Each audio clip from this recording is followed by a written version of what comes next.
6 p.m. We're going to start on time. Thank you for joining us in person and on Zoom.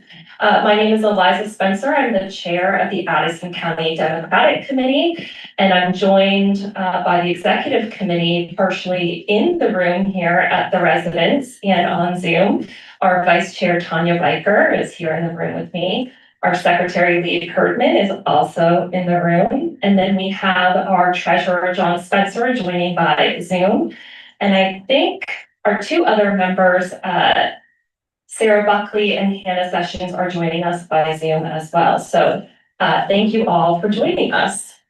I do want to let everyone know that we've had a change in the agenda. This just happened about 20 minutes ago. Our representatives Conlin and Holcomb emailed us to let us know that there is quite a bit of activity on the House floor tonight, and they will not be able to join us for this meeting. However, we will be rescheduling our session with both of them as soon as possible, because we know that the topic of education policy in Vermont is very important. It's a crucial topic, and there's a lot happening. So we will make sure to reschedule that and send information about that rescheduled meeting as soon as possible. We are still going to have a ACDC business meeting, but it will be a shorter meeting tonight. And I, again, apologize for the change in the agenda. It happened just too soon. We wanted to make sure that anyone that was on their way to the residence here, that we would be able to have a meeting for you all too. So this meeting is being recorded by not only us on Zoom, but by Middlebury Community Television, and we'll be able to send that link out to everyone via email. So like I said, we're going to just jump right into our regular business meeting. Tanya, do you see— Recording in progress. Okay, recording is in progress for those of you who may have heard that. Typically our agenda, our business meeting runs with a quick welcome and opening. Then we have any legislator remarks from any of our legislators that are joining us via Zoom. We'll check back and see if there's anyone here online tonight. And then we will go right into our business meeting where we'll approve our February meeting minutes. We'll hear from the treasurer and get a treasurer's report. And then any new business and some updates that we'd like to provide everyone. So I'm going to ask Tanya, do you see any of our legislators on? Or legislators, if you are on Zoom, please come off mute and let us know that you're here and if there are any updates you'd like to provide.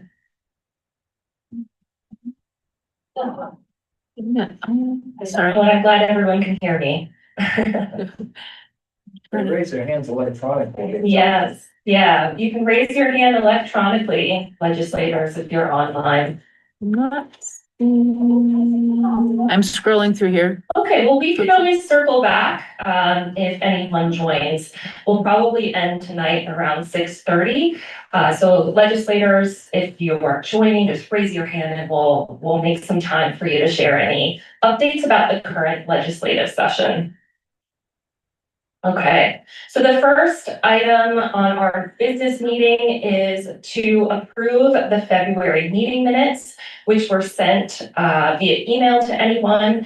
And I'd like to see if there's a motion to approve the February meeting minutes. So move to approve those meetings. All right, I heard Tanya move. Is there a second? I'll second it. John. I'll come back to you, Andrew, whether there were more. Is there any discussion on the February meeting minutes? Okay, hearing none, all those in favor of approving the February meeting minutes, please say aye. Aye. All opposed, say no. Any abstentions? Okay, well then the meeting minutes are approved. Thank you all, voting members. I'm going to go next to the treasurer's report and hand it off to John Spencer, our treasurer. Thank you. We have right now in their account $4,747. We are getting a few more donations trickling in, and I encourage anybody that has the will and the way to send some more in, either by Act Blue or sending a check personally to our address, which is on the website. Thank you. Thank you, John. And to sort of add on to that last meeting, there was a member who asked if the Addison County Dems Executive Committee had put together a plan for fundraising, given that 2026 is such an important election cycle. And the executive committee did meet, and we have agreed that we'd like to raise $26,000 for a total of $30,000, given that we have around $4,000 in our accounts. And as a reminder, that money that is donated to the Addison County Democrats stays local. What we do is we support the local Democratic candidates that are running in Addison County. That is both direct donations to their campaigns, but also doing other campaign information like mailers, etc. So like John said, we would love any other donations. We know times are hard, but if you're willing and able, donating to the Addison County Dems, your money will stay local. Also, we're standing up a fundraising committee since we have such a huge fundraising goal. So if you're interested in volunteering, that is the most pressing volunteer opportunity that we have with the Dems. So please reach out to us. We can put our email in the chat, but it's addisondemsvt@gmail.com. Please reach out to us if you're interested in participating. I saw a few people join and a few people join in the room, so I'll just repeat that we've had a change in agenda tonight. About 20 minutes ago, we heard from Representatives Conlin and Holcomb that there is a lot of activity on the House floor tonight and they are unable to make it. We will be rescheduling that session with them, but for tonight, we're just having a shorter Addison County Democrats business meeting. Okay, there are a few things that I wanted to provide as reminders, and then before we go into new business, reminder that our next meeting is April 15th. I'm not quite sure which topic we will be hosting on April 15th. Originally, it was going to be a panel on engaging young voters, but we may need to reschedule the education policy in Vermont topic. So we will let everyone know via email. If you have not signed up for our email listserv, please let us know if you'd like to be added to that, and we will add you to it. There was a request from a member to talk about primary race neutrality. There have been some conversations going around state committee and town committees, and I wanted to address the Addison County Dems stance on primary races. Our bylaws state that we do not endorse or provide financial support for contested primary races. And so our stance is to be as neutral as possible in primary races. The exception is that there is no contested race. So for example, in the Addison 3 district, if there are only 2 Democrats for 2 open positions running in the primary, then we can support. But if there is a contested primary, we do not endorse until the general election. And that is written in our bylaws, which is on our website, which is now, we're going to talk about that in a second, live, so that everyone has access to those bylaws. Sorry everyone. We had to adjust pretty quickly on the fly. And so we're rolling with it, everyone. Another reminder that the No Kings 3 rally is happening on March 28th. This is a national movement, and there are several events happening across Vermont. The closest is in Middlebury, and the event will happen from 11 a.m. to 1 p.m. on the Green. But there are rallies going on in Montpelier, in Brandon. I think actually the Bristol Indivisible group is sending folks to the Montpelier rally. So if you are willing and able to join, No Kings is on March 28th. Yeah. I think there may be one in Virgins as well. I checked this morning and I did not see one listed in Virgins, but if that has changed, we will make sure, we'll communicate that to everyone. It's very hard to get listed. It takes forever and Okay. No Kings 2 in Middlebury was never listed. Oh. And so just because it's not on the Indivisible website doesn't mean it's not happening. Okay, great. If there's anyone from Virgins who's involved. Oh, it says Virgins has canceled their event. Virgins is is canceled. their event. Okay, thank you so much, Elizabeth, or Christine, for sharing that. So still Middlebury, still Brandon, and then Montpelier and several others around the state. And this is No Kings 3. Yes, There'll be one at the corner of Middle Road and Route 7.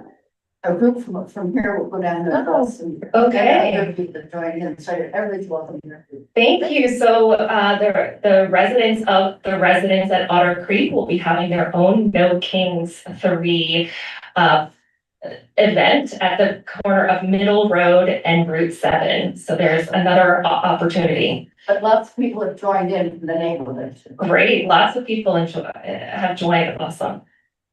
Linda. Yes, in Bristol, we have a bus that you can pay $15 and go up to Montpelier. So you can email me and I can tell you, Christine Sumner is organizing it. And you can write her or you can just let me know and I'll make sure she knows. Okay, fantastic. So Bristol Indivisible has rented a bus. If anyone is interested in carpooling or bus pooling, I guess, to Montpelier for the No Kings 3. And you can reach out to Linda Andrews or Christine Sumner if you're interested. There is a $15 per person price for that. Anything else about No Kings 3 that we should tell the public? All right. Well, I want to share some very exciting news. It's exciting for those of us in the executive committee, but I hope it's exciting for all of you as well. In January, we talked about several of the Addison County Dems priorities and our strategic goals for the year. And one of those strategic goals was to improve our marketing and communications. And part of that was creating an Addison County Dems website. And I'm proud and excited to say that it is live and active, and we're going to drop the link, or we'll put the URL in the chat so you all can see it online. But I'm also going to share my screen and walk us through. The URL is addisoncountydems.org if you want to follow along with us over here. Let me share my screen here. All right. So this, Tanya, do you mind making that a bit bigger? Yep. For the folks in the room? I will do that. Awesome. So this is our brand new website.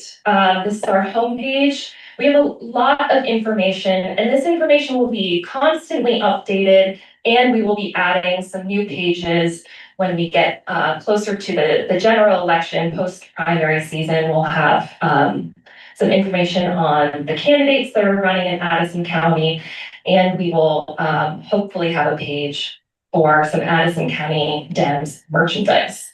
But right now, we've got a wealth of information here. Our website the homepage just quickly introduces us and connects you to our email list, our events page, and our donate page. And then we've got some fun photographs down here that will be added to. Of course, some things need to be updated. I will do that after this meeting.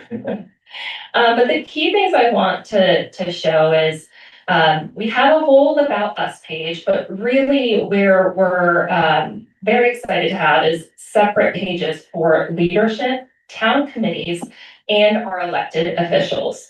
And, so this way we're providing the information upfront about who we are as a county committee.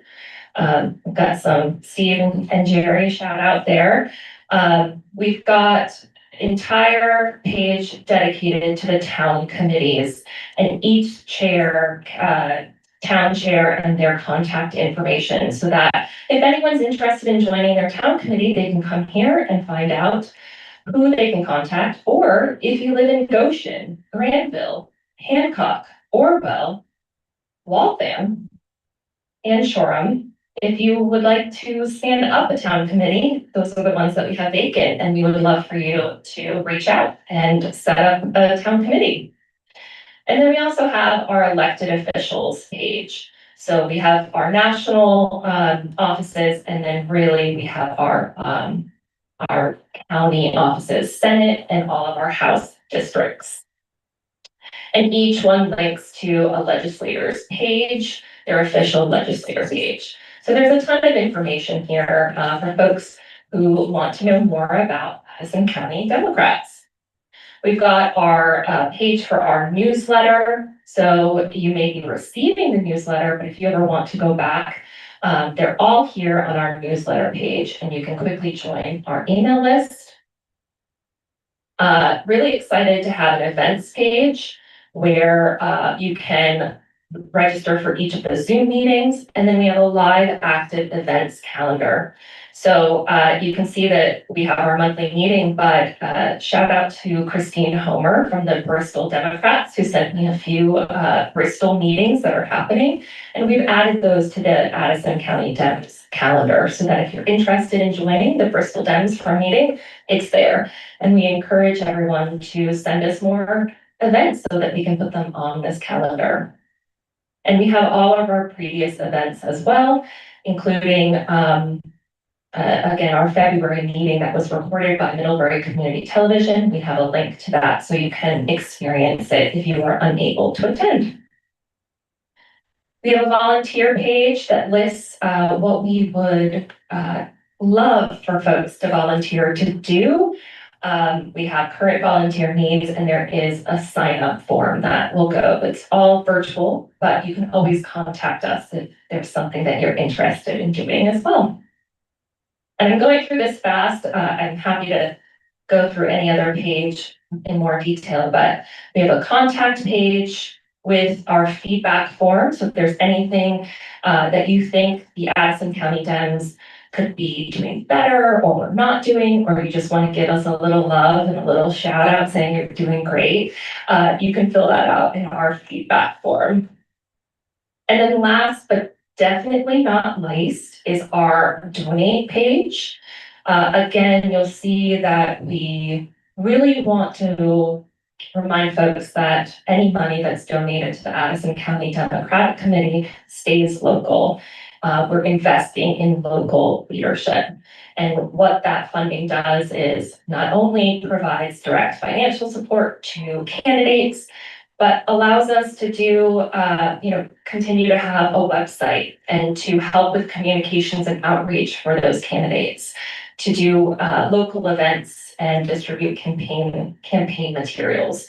And then, of course, strengthen democratic organizing year round, because even though we're in an election year this year, we need to start preparing for 2028. So that happens year round and every year.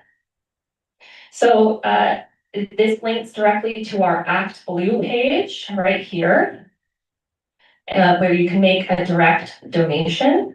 However, if you would prefer mailing a check, we also have our official address here, the Addison County Democratic Committee address.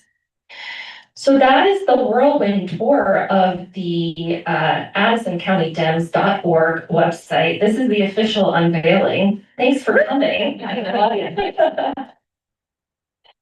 Please take a look at the website. come to it, as often as you possibly can.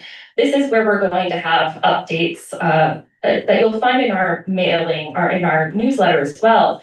But it will be reflected on the site, and you'll see over time, we're going to start pointing folks to the website Okay, rather than just putting everything in our newsletter. Yep. Oh, do you want me to do it? I have it. yep, I think I just forgot the www. Okay. I was just testing. www.addisoncountydems.org. Thank you, Tanya. Okay, I'm gonna stop sharing, but that's the website. Any questions about the website or any feedback? Yes. I appreciate that you put it up, a lot of energy that it takes to make it more energy to keep it updated. Yes. And I wondered if you have thought about how you're gonna do that, who's responsible besides you? Well, that's a great question, because right now it is, I am responsible for it, and I'm actually happy to do it, but you're right, it does get to be quite a lot. So the things that we will constantly update are photographs from events, anything that's happening regarding our monthly meetings and our newsletter. So those will always stay fresh. Where we need some inputs from people, or if there are events going on that we can add to our events calendar. So we welcome that information via email, or you can put it in a chat, or tell me after a meeting, hand me a piece of paper, and we'll get that updated. But you're exactly right. We need a long-term vision for the update of the website. But right now, One more Yeah. comment about updating. You might ask the state committee to update our page because it has on it, we're still meeting on Mondays. the state website. Okay, there have been some, I believe the state party website, the BDP website, has a few pages that are technically archived, but their search parameters are not deleted. So for instance, I'm looking at Linda Andrews here in the room. If you search Addison County Democratic Committee and you go to the BDP page, it actually still says Linda's the chair, which, Linda, thank you for being chair. Trying to tell them. Yeah, so we are going to work with them. We sent some information to them about the fact that those pages are still showing up. But thank you. I didn't realize it also said that we still meet on Mondays. I appreciate that. Yes, Spence. Are you open to listing organization or events by affiliated organizations, for example? No Kings Day 3, is that gonna be on? Yes, I would like to add those things. We mentioned it here tonight, and so I think it's worthwhile to add those to the calendar too. I will be honest that we pushed go live last night, and I did not have a chance to add the No Kings 3. But yes, we would like to add those things. Anything that we want to get Democrats out and supporting Democratic values, et cetera, we would entertain putting on our events calendar. Are there any questions in the chat? I know, About the website No. before I open it for new business? they just wanted the link, Oh, which I gave them. perfect. I hope you all are browsing. There's a lot of good information in there. I do want to give a little shout out to Dave Silverman, who's also sitting in the room, who for a while had a domain name for our website. But there was no website to link it to. And unfortunately, there was a quirk in the system where we weren't able to use that domain. But Dave, thank you so much for maintaining that domain name for so long. And now it can be retired because we have AddisonCountyDems.org now. It was a whopping $15. Oh, well, a whopping $15. Well, thank you. All right, well, I think that leaves us with any new business. Is there anyone in the room? All right, here, let me bring you the microphone, sir, so. Hi, I'm Paul Forlenza from Lincoln. Education is so critically important this year. And I wondered if we could reschedule the legislators for a Monday when they're not in session and do it before we come to April and the next session, because I think things are happening quickly. Thanks. Yeah, thank you for that question, Paul. The reason we made the decision to move to Wednesdays was to increase attendance. And actually, I think the Wednesday attendance we have seen an increase in that. But we recognize that the legislators have quite a bit to do while they're in session, and that Wednesday at 6 is a little bit difficult for them. We have worked or communicated with the legislators that if they want to provide written updates or a video recording that we play at the beginning of our meetings, that is always welcome until the session is over. And we always have a standing agenda item. The first 10 to 15 minutes is time for any legislative updates. And so I recognize that, and we've heard that from them as well. We're going to keep going with Wednesdays for now, and we can always reassess if we need to go back to Mondays. I may not have been clear. I was asking for a special meeting.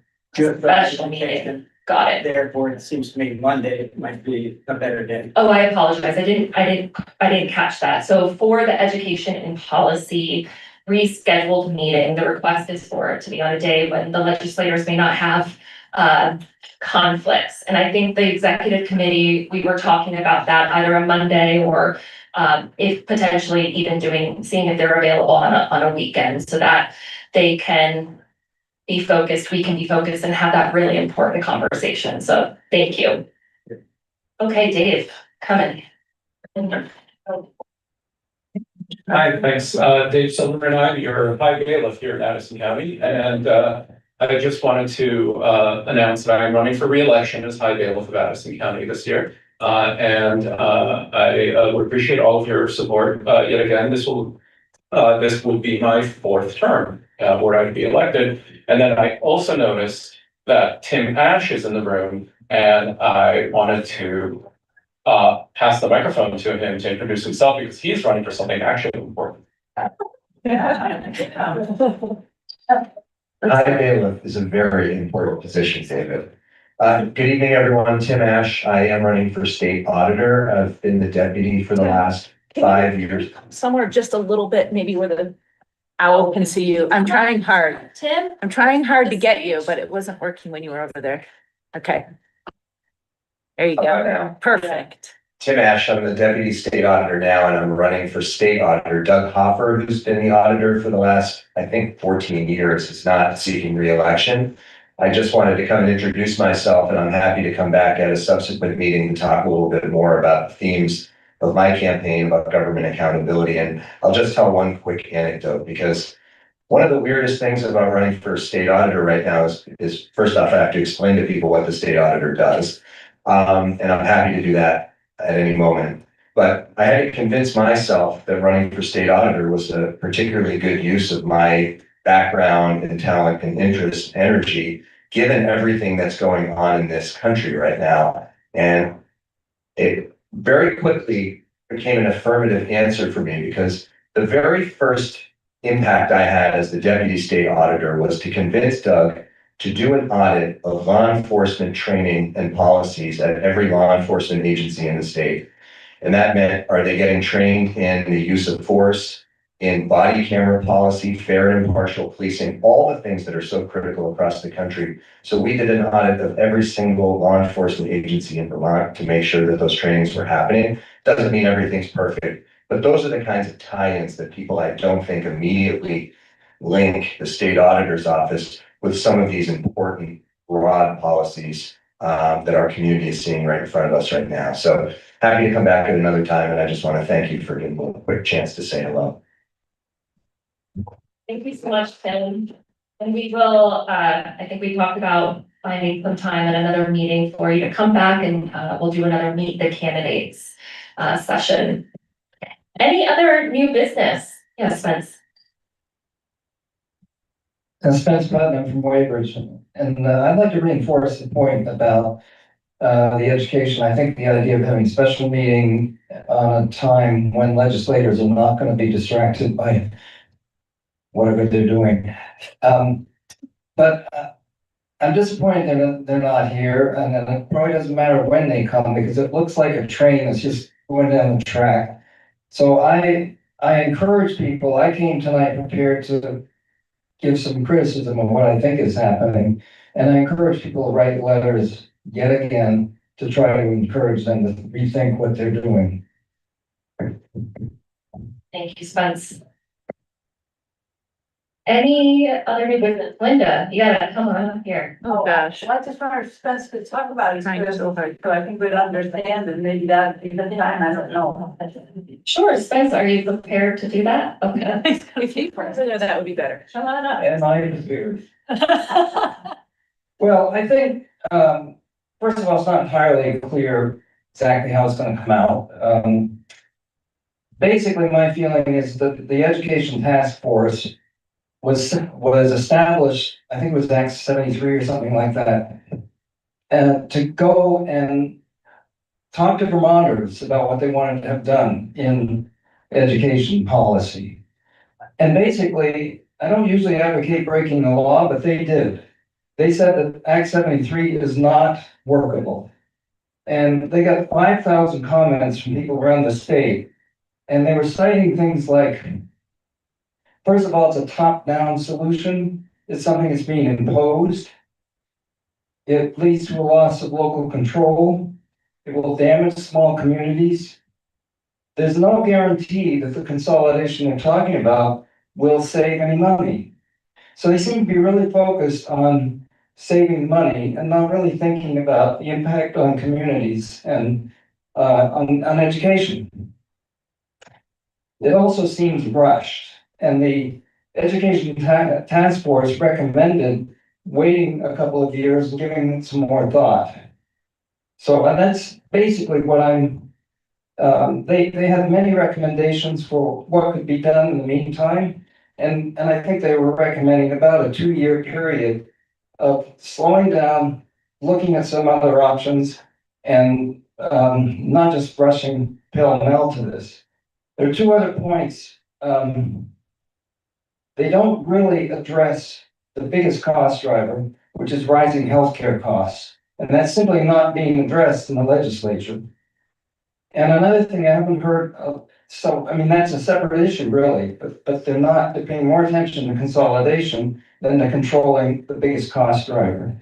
Another thing I've heard very little about is that they want to consolidate, and especially here in this county, it would lead to overcrowding in buildings that we have and abandoning buildings that are still functional, which seems sort of irrational.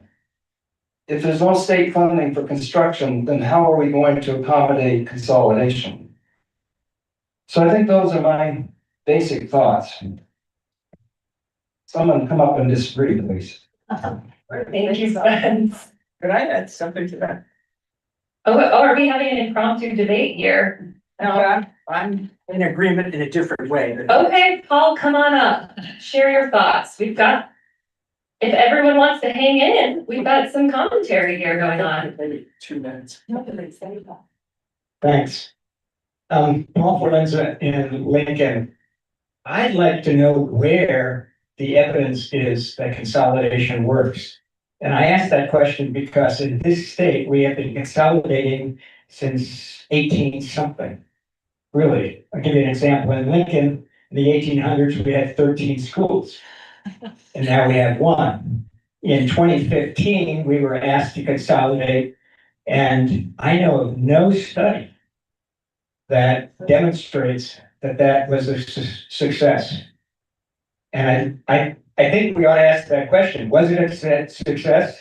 If it was, what districts was it a success in? And if not, what were the reasons it wasn't a success? I know there are lots of studies that show that businesses have successfully consolidated and that schools in other states have. But I'd really like to convince people that bigger is not necessarily better. And the example I use is Lincoln. We were forced, like most towns, to consolidate. And so we became part of MAUSD. And about 3 years ago, we decided, actually about 6 years ago, we decided we were going to divorce ourselves from MAUSD. And we went through that process. It's not a pretty process. We kept going to the State Board of Education and they kept saying, you're gonna fail, you're gonna fail. And I'm thinking, wait a minute, you're the State Board of Education. Why don't you say, how can we help you? But that didn't happen. It's been a success. We have figured out how to do it. I think other communities can too. As an example, last year we had the lowest tax rate in the county. This year we're projected to have the lowest tax rate in the county. We are, if you list all the towns and all the school districts, we are in the top 50% in terms of low tax rate. So I'm really curious as to where the evidence is, and I just don't see it. Thanks.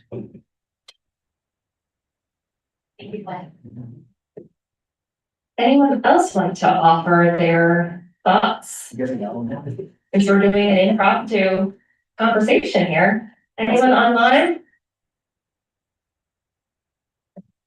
Okay, great reminder, Hannah, that there is a legislative breakfast in Shoreham this Saturday at 8:30 at the Shoreham Congregational Church.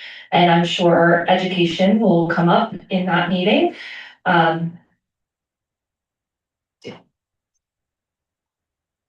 Oh, Andrew, did you have something you wanted to say? I'm sorry I didn't see you raise your hand. Okay, well, let me see. Come on up, Andrew Pizzullo, Hi. Okay, so people can see you on. Careful for cords, yes. so I served 5 years on the Brattleboro Union High School Board as the chair for 2 ages ago. Ages ago, that was 5 years on the Brattleboro Union High School Board. So after 5 years, I came to the conclusion that local control is a myth. Okay, there's union contracts. 80% of the budget is determined by union contract, mostly salaries. Curriculum is governed by, and we have to hope it continues to be governed by colleges and universities. Okay, you have to teach that. So what's left? Well, maintenance. School boards are terrible about maintenance. All right, I have worked for 30 years in different schools, and some of them probably shouldn't be used to house livestock. So, hey, something has to be done. I think it's going to be critical, right? So, what? Thank you, Andrew. Dave Sharp, come on up. Or come on down. I feel like I'm on the Price is Right a little bit here. Thank you. Many of you have heard me on education before, but I'll go at it again. So first of all, we had a Bristol Town Committee meeting, which was really wonderful. Our 2 representatives from the Bristol area, Herb Olson and Karen Luters, presented a listening session, sort of a town hall type of thing, trying to hear from those of us in the audience what our concerns were about education. And I think they broke down into a few things. Obviously, the property tax rate was one of them. Another one was the quality of education that our children are getting. Test scores can be argued as being not the greatest way to measure schools. They are one of the few ways we do have to measure the success in schools. And the fact of the matter is that Robinson School, Starksboro, and Moncton School in Moncton, the Moncton Elementary School, are doing very well. They're in a 60% proficient category. And in the MAUS district, Bristol is less so, and so is New Haven. The high school, Mount Abraham High School, is 34% proficiency in the students in the high school. That's frankly terrible. And when I was the chair of the education committee in the House and we did Act 46, we heard over and over again that the issues were at the high school level. We did not put, hindsight is a wonderful thing, eh? we did not put enough sticks or incentives in Act 46 to create consolidation, cooperation, collaboration, however you want to develop it among high schools in the state. And there were a few, maybe only one or two high schools in the state that closed, and very little collaboration or cooperation, buying groups or those kinds of things happened to be at the high school level. And that happened in our district, in our Mount Abraham district. The school board and the staff think inside the box, right? They can't seem to get out of the notion that the only control they have is over Mount Abe and the elementary schools in their district. They don't have the ability or not willing to take the risk of collaborating with Middlebury and the gyms. My position has been for quite some time that that's where we need to address consolidation, yes, and improvement and cooperation is at the high school level. I think another key piece that we heard was that there was not adequate access to career and technical centers in the NAUSD district. That's because of transportation and cost issues. Each student that leaves Middlebury district and goes down, I mean, Bristol district, Mount Abraham district, and goes down to Middlebury to the tech center, costs money out of the Mount Abe district. So that's a constraint on what the staff has to budget in their budget, and voters have to vote for X number of spots that they're gonna have kids go to the tech center. And that leads to constraints on how many kids you want to allow or counsel to go to the tech center.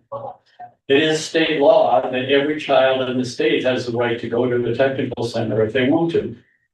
A lot of whether a child goes there or not has to do with the culture of tech centers and the position of the counselors in the school building, whether to encourage students to go there or not.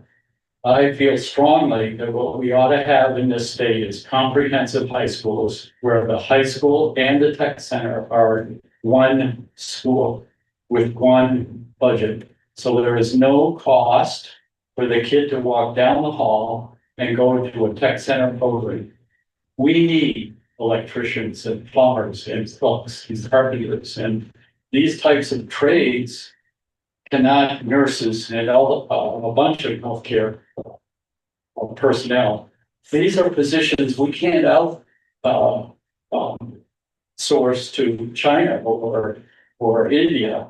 We have to have local people with these skills, and we are not training local people to have these skills. We're not encouraging kids to get these skills, and there are roadblocks, financial and transportational roadblocks for the kids to get the technical skills. So I think what my dream would be that we would have one high school in Addison County, put it somewhere in the center of the county, and have all the kids from 9 through 12 go to that high school, and it would be a technical center as be part of it. Maybe that's wishful thinking, but certainly we could move in that direction. And what my proposal would be, if I was in charge, would be to have a high school district for Addison County, 9 through 12. That would be the Hannaford Center and Virgins, Middlebury, and Mount Abe high schools would be part of the district. Grades pre-K through 8 would be town responsibilities. I'm a little don't really know enough to figure out what to do about middle school. Maybe you all do. But, No, ship them away. Certainly, you know, we look at schools like Robinson that our Mount Abe district is seems to be determined to close, and they were determined to close Lincoln when it was part of the district, and to close New Haven. Starksboro might be the school I'm most familiar with because I can walk to Starksboro from my house and our kids went to the Starksboro preschool. That's a fine school. The notion of closing that school is beyond my comprehension. And why they're putting all their effort, administrative effort, in closing schools like Robinson across the state, escapes my, imagination. Just a moment on money, because I spent most of my career in the legislature and the Ways and Means Committee.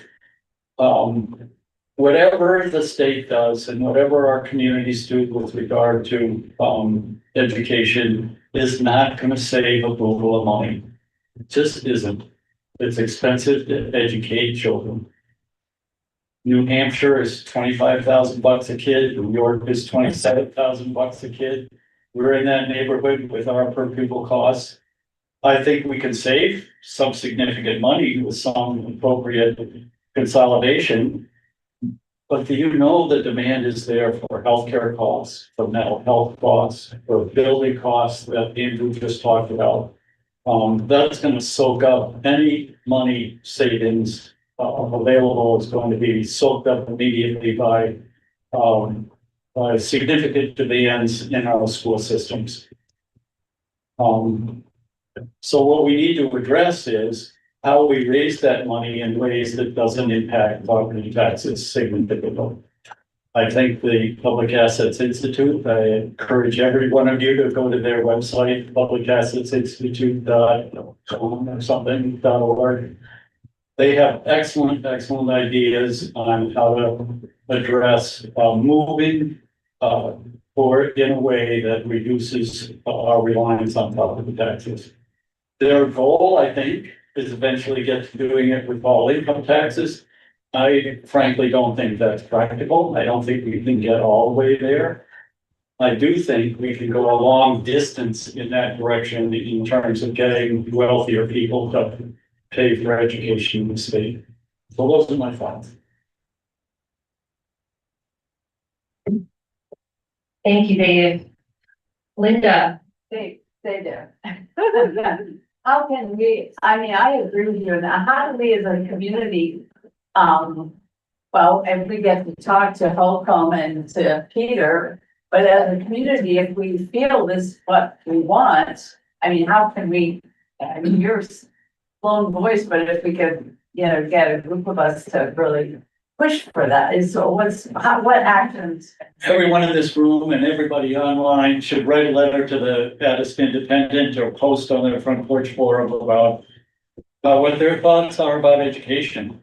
What do they think is important? I think if those messages get clear to the legislature, then we're more likely to get the kind of action we need. They should know that I mean, this whole notion of transformation, where did this come from?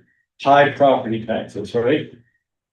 They're not talking about moving away from property taxes. They're talking about a foundation formula that's going to save a whole lot of money by just crippling the budgets of schools. Okay, I get that. But they're keeping the same, as far as I'm aware, they're keeping the same property tax structure in place that they have now.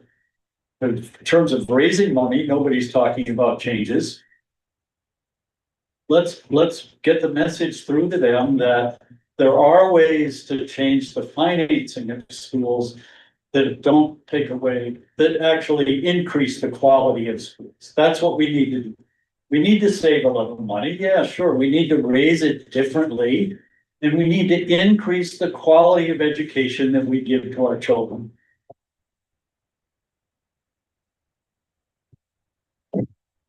All right, folks, we have a few more minutes left. If there's anyone else in the room or on Zoom that wants to offer another opinion, thoughts, or just questions that they have. Dave, come on up.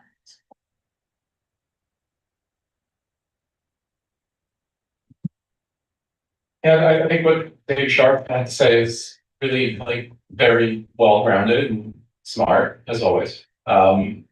You know, it occurs to me that, you know, we often do things because that's the way we've done things. And it's really, hard to think of new ways to do things. And that's not really a legitimate reason to keep doing things that aren't working. And I think especially on property taxes, that's just, we're stuck, and when people raise the idea of moving education funding off property taxes, the reflexive answer that I often get from legislators is, well, property taxes are stable and income taxes fluctuate. And, if there's a recession, we're going to have a hole in the fund because the income taxes are down. And it's not like, you can't make reserves or, plan ahead. We can do these things, right? It's all doable. And I think, we don't have to abandon all property taxes. The thing that's pissing voters off is residential property taxes. And, in Vermont, for some reason, we only have two tax rates, residential and non-residential, as if there's only two kinds of property. And by the way, if you don't own your home, like that's non-residential. Like if you rent a home, your landlord is paying a non-residential rate, which is nuts, right? And so, I mean, I've lived in some other states. I've, seen what other states do, and it's not necessarily this. So like Hawaii, I love Hawaii. Go there a lot. They have a single school district for the entire state. Their schools kind of suck, but let's set that aside. They have one school district for the entire state, and they have like 12 property tax rates. They have, your full-time residential rate super low. And then they have your, long-term rental properties, like for where people live. Those taxes are pretty low. And then they have really high rates for short-term rentals. And like, why aren't we doing that? We have so many properties here in Middle Layer, in Addison County, that have been bought up by, investors to squeeze money out of tourists. And great, let's squeeze money out of tourists for all of us, right? Like, we can do these things. And so why am I saying all this to you? Because I think it's just something that our legislators sometimes lack courage to do things that, are new and scary. And if you let them know that we have their back, that we want to see change and we'll support them if they, try new things, I think that might make it more likely that they try new things. Anyway, that's all I have to say. Thank you. Thank you, Dave. The speaker had a strong reaction to that too, so. Anything else before, okay, Spence, we just have a couple minutes before we wrap up. There is an elephant in the room, and that's the governor. We have to get that elephant out of the room if we're gonna make any progress at all. We're here. Amanda Janu is running for governor. I have her sticker in my pocket. What is it? Amanda Janu is the new. Yes, there is a Democratic candidate who has announced for governor in the governor's race. Her name is Amanda Janu.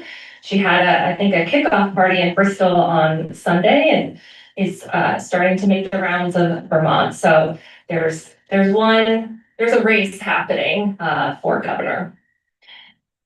All right, any other new business before? Okay, great. Thanks, everyone. I just, before we conclude, I want to thank you all for participating in this meeting, even though the legislators were not here. And for those of you who participated in our impromptu education policy discussion, thank you. I really appreciate it. And thanks to everyone on Zoom too for hanging in there as well. So with no other new business, I would entertain a motion to dismiss. Okay, Spence, any second? Paul? Sorry, Andrew, I know. I'll come back to you next meeting. All right, all in favor? Okay, any opposed? No, all right, meeting concludes. Thank you so much, everyone.